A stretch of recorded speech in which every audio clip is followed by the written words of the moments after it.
कभी नोटिस किया है हम छोटी छोटी बातों को लेकर कितनी बड़ी टेंशन ले लेते हैं। ट्रैफिक में फंसे तो स्ट्रेस, मोबाइल चार्ज खत्म तो पैनिक, और बॉस ने मैसेज भेजा नीड टू टॉक तो दिल की धड़कन बढ़ जाती है।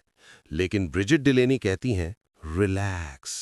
ज्यादातर चीजें जिनके बारे में हम चिंता करते हैं वो या तो कभी होती ही नहीं या फिर उतनी बड़ी नहीं होती जितना हम सोचते हैं। तो आज की इस वीडियो में हम बात करेंगे रीजंस नॉट टू वरी, एक ऐसी किताब जो सिखाती है कि जीवन को हल्का कैसे बनाया जाए, बिना ओवरथिंकिंग, बिना स्ट्रेस और बिना अननेसेसरी वरी के।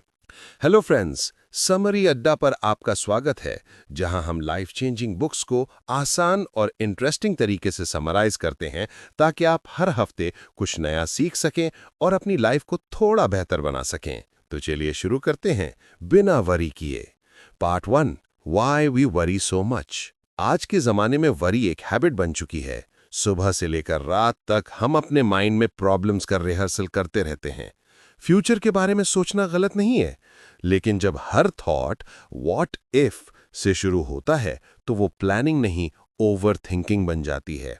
ब्रिजिट डिलेनी कहती हैं हमारे दिमाग को कंट्रोल चाहिए होता है, लेकिन सच ये है दुनिया का 90% हिस्सा हमारे कंट्रोल में है ही नहीं। उदाहरण के लिए ट्रैफिक, वेदर, दूसरों का behaviour, job market, exam result, इन सब पर हमारा जीरो कंट्रोल है। फिर भी हम इन्हीं चीजों को लेकर रातों की नींद खराब कर देते हैं। स्टोइक फिलॉसफी, जिस पर यह किताब बेस्ड है, कहती है कि अगर कुछ तुम्हारे कंट्रोल में है तो उस पर एक्शन लो, और अगर नहीं है तो वरी छोड़ दो, क्योंकि वरी से आउटकम कभी नहीं बदलता। सिंपल सा मंत्र है, do your best, forget the rest. Try करना हमारे हाथ में है, लेकिन रिजल्ट नहीं, सो फोकस एक्शन पर रखो, एंजाइटी पर नहीं। Part 2, the wisdom of the Stoics. Brigid Delaney ने इस किताब में एंशिएंट स्टोइक फिलोसोफर्स जैसे मार्कस ऑरेलियस, सेनेका और एपिक्टेटस के आइडियाज को मॉडर्न लाइफ के कॉन्टेक्स्ट में एक्सप्लेन किया है। स्टोइक्स का मेन आइडिया सिंपल था, we can't control what happens to us, but we can control how we respond. अब सोचो कि अगर कोई तुम्हें इंसल्ट करता है तो दो ऑप्शन है, या तो तुम गुस्से में आकर रिप्लाई दो, या फिर कामली सोचो कि क्या ये सच में मेरे वैल्यू को डिफाइन करता है। स्टोइक्स कहते हैं इंसल्ट तब हर्ट करता है जब हम उसे पर्सनली ले लेते हैं। अगर हम रिस्पॉन्ड करने से पहले ऑब्जर्व करें तो इमोशन पर कंट्रोल आ जाता है। उदाहरण के लिए, ऑफिस में किसी ने तुम्हारे काम की बुराई कर दी। अब या तो तुम पूरा दिन अपसेट रहो, या कामली सोचो कि क्या इसमें कुछ सीखने जैसा है। अगर हां तो इम्प्रूव करो, अगर नहीं तो छोड़ दो। सिंपल रूल है, between stimulus and response there is a space, in that space lies your freedom, और यही फ्रीडम ही पीस की शुरुआत है। Part 3, the illusion of control. Brigitte एक पावरफुल एग्जाम्पल देती हैं। हम लाइफ को ऐसे ट्रीट करते हैं जैसे रिमोट कंट्रोल हमारे हाथ में हो, लेकिन सच में रिमोट किसी और के पास है, डेस्टिनी, लक और टाइम के। फिर भी हम हर चीज को कंट्रोल करने की कोशिश करते हैं। लोग क्या सोचेंगे, रिजल्ट क्या आएगा, कब सक्सेस मिलेगा, और जब चीजें प्लान के हिसाब से नहीं होती तो हम खुद को ब्लेम करते हैं और स्ट्रेस लेते हैं। स्टोइक थिंकिंग सिखाती है कि कंट्रोल के चक्कर में मत पड़ो, लाइफ को फ्लो के साथ एक्सेप्ट करो। जैसे नदी, अगर पानी को रोकने की कोशिश करोगे तो डैम टूट जाएगा, लेकिन अगर उसके साथ बहोगे तो रास्ता खुद बनता चला जाएगा। एक्सेप्टेंस का मतलब वीकनेस नहीं है, बल्कि ये विजडम है कि तुम्हें पता है क्या बदल सकता है और क्या नहीं। Part 4, what if everything is temporary. Brigitte एक पावरफुल एग्जाम्पल देती हैं। हम लाइफ को ऐसे ट्रीट करते हैं जैसे रिमोट कंट्रोल हमारे हाथ में हो, लेकिन सच में रिमोट किसी और के पास है, डेस्टिनी, लक और टाइम के। फिर भी हम हर चीज को कंट्रोल करने की कोशिश करते हैं। लोग क्या सोचेंगे, रिजल्ट क्या आएगा, कब सक्सेस मिलेगा, और जब चीजें प्लान के हिसाब से नहीं होती तो हम खुद को ब्लेम करते हैं और स्ट्रेस लेते हैं। स्टोइक थिंकिंग सिखाती है कि कंट्रोल के चक्कर में मत पड़ो, लाइफ को फ्लो के साथ एक्सेप्ट करो। जैसे नदी, अगर पानी को रोकने की कोशिश करोगे तो डैम टूट जाएगा, लेकिन अगर उसके साथ बहोगे तो रास्ता खुद बनता चला जाएगा। एक्सेप्टेंस का मतलब वीकनेस नहीं है, बल्कि ये विजडम है कि तुम्हें पता है क्या बदल सकता है और क्या नहीं।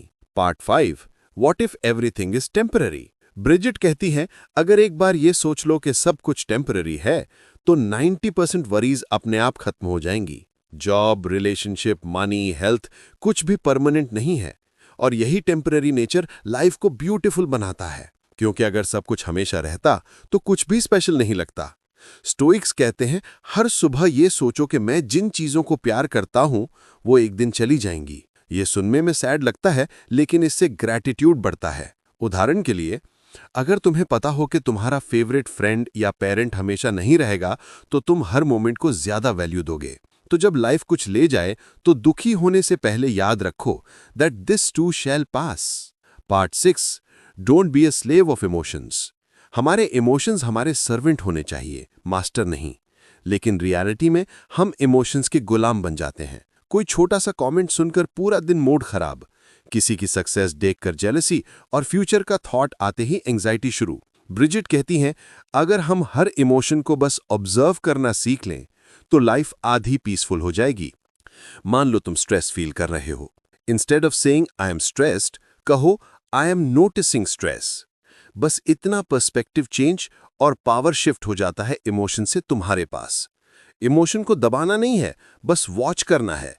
जैसे बादलों को आकाश में गुजरते देखते हो, वो आते हैं जाते हैं लेकिन स्काई वही रहता है, तुम वो स्काई हो। Part 7, comparison the root of worry. आजकल सोशल मीडिया ने कंपैरिजन का जहर हर दिमाग में डाल दिया है।